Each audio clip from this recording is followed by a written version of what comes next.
అందరికీ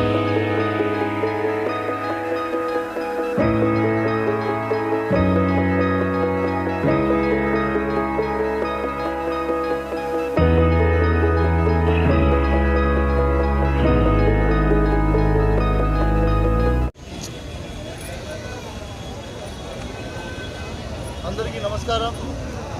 ఈరోజు వైఎస్ జగన్మోహన్ రెడ్డి గారు పిలుపు మేరకు రాష్ట్ర వ్యాప్తంగా ఏదైతే ర్యాలీలు నిర్వహించామో అందులో భాగంగా ఈరోజు విచ్చేసినటువంటి ప్రతి ఒక్కరికి పేరు పేరున ధన్యవాదాలు తెలియజేస్తూ, ఏదైతే ఈ డిఎస్సిలో జరిగినటువంటి మోసం ఈ ఆంధ్ర రాష్ట్రానికి తీరని లోటుగా భావించి మాజీ ముఖ్యమంత్రి వర్యులు వైఎస్ జగన్మోహన్ రెడ్డి గారు దీని మీద సిబిఐ ఎంక్వైరీ చేయాలి, చేస్తే కానీ నిజ నిజాలు తెలియవని బయటికి రావని, అదేవిధంగా ఈ రాష్ట్రం మొత్తం కూడా ఏదైతే 16,000 ఉద్యోగ పోస్టులకు పిలుపునిచ్చిందో ఈ ఆంధ్ర రాష్ట్రం ప్రభుత్వం ఈరోజు మీరు చూస్తే అనేక రకాలుగా, ఒకటి కాదు, ఇది కేవలం వాళ్ళ పార్టీలో ఉన్నటువంటి నాయకులు కావచ్చు, లేదో తండ్రి చంద్రబాబు నాయుడు గారు కావచ్చు, ఆయన కుమారుడు విద్యాశాఖ మంత్రి లోకేష్ గారు కావచ్చు, జోబులు నింపుకోవడానికే ఈ మెగా డిఎస్సి అనేది ఒక పెద్ద కుంభకోణంగా ఈ ఆంధ్ర రాష్ట్ర ప్రజలు గమనిస్తూ ఉన్నారు. ఎందుకంటే అనేక అనుమానాలకు తావిస్తూ ఉంది ఈ డిఎస్సి. ఎవరైతే ప్రాపర్గా ఈ డిఎస్సిలో ప్రధానంగా అధికారులు చేయాల్సినటువంటి పని ఏదైతే ఉందో అది ఒక అవుట్సోర్స్ ఉద్యోగి నవీన్ అనే అతనికి అప్పచెప్పటం, అతనే పూర్తి బాధ్యతలు తీసుకోవడం, అతనికే స్టేట్ ఫస్ట్ ర్యాంక్ రావటం, ఇవన్నీ చూస్తూ ఉంటే దీని వెనక పెద్ద కుంభకోణం జరిగిందనే విషయం తెర మీదకి వచ్చింది. తెర మీదకి వస్తేనే ఆన్లైన్లో అతనికి వచ్చినటువంటి ఏదైతే ఫస్ట్ ర్యాంక్ వచ్చిందో దాన్ని డిలీట్ చేసినటువంటి సంగతి ఈ ఆంధ్ర రాష్ట్రానికే కాదు, ఈ ప్రపంచానికి మొత్తం కూడా తెలిసినటువంటి పరిస్థితి. ఇంత దౌర్భాగ్య పరిస్థితి ఒక ఏకైక ఆంధ్రప్రదేశ్లోనే ఉందని కూడా తెలియజేస్తా ఉన్నా.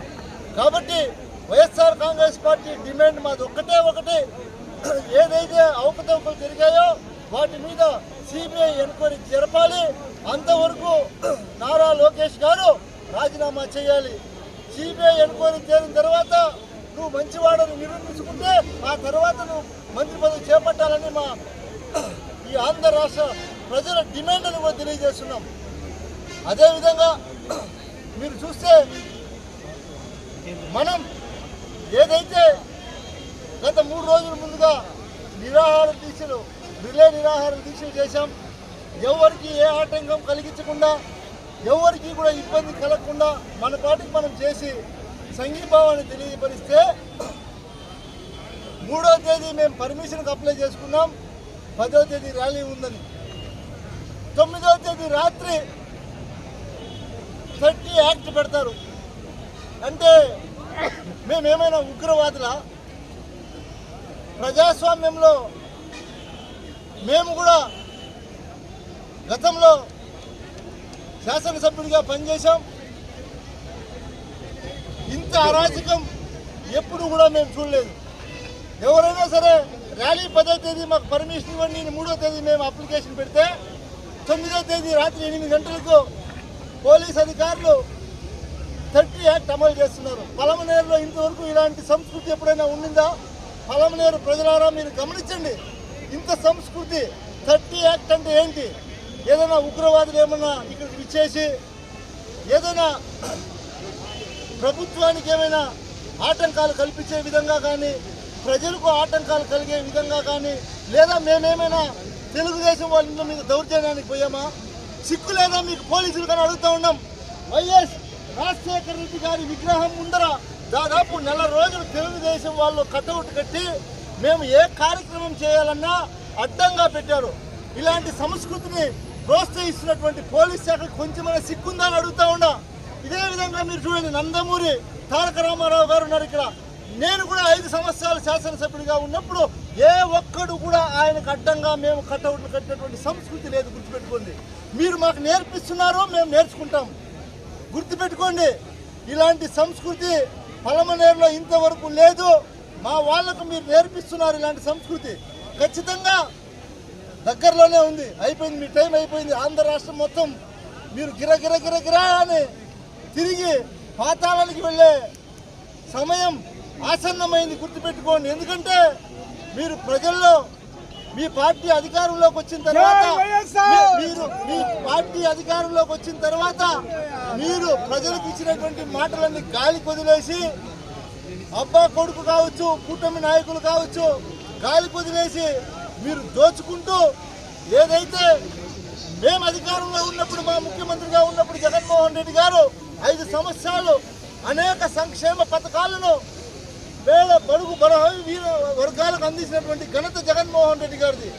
ఇంటింటికి కూడా ఆ రోజు వెళ్ళి పథకాలు అందించినటువంటి సమయంలో కరోనా కూడా 2 సంవత్సరాలు ఉండింది. కరోనా ఉన్న సమయంలో కూడా పథకాలు ఆగకుండా జగన్మోహన్ రెడ్డి గారు ఇళ్ళకు అందించినటువంటి ఘనత. నేను సంపద సృష్టిస్తానని చెప్పి జగన్మోహన్ రెడ్డి గారు 5 సంవత్సరాల్లో చేసినటువంటి అప్పు 3 లక్షలైతే నువ్వు 2.5 సంవత్సరంకే 3.5 లక్షల కోట్లు అప్పు చేసి చెప్పినటువంటి వాగ్దానాలు ఒకటి నెరవేర్చకుండా డబ్బంతా ఎక్కడికి వెళ్ళిందని అడుగుతున్నాం మేము. ఈ రాష్ట్ర ప్రజలు గమనించాలి. మీకు పథకాలు ఇవ్వలేదు, అబ్బా కొడుకు జోబులకు మొత్తం నింపుకున్నటువంటి ఘనత ఈ రాష్ట్ర ముఖ్యమంత్రిది, ఆయన కొడుకు. దీన్ని కూడా నేను తెలియజేస్తా ఉన్నా. ఒకటి గుర్తుపెట్టుకోండి, నేను ఎవరిని కూడా పోలీస్ శాఖ వారిని అందరినీ నేను చెప్పలేను, కానీ మరీ దారుణం.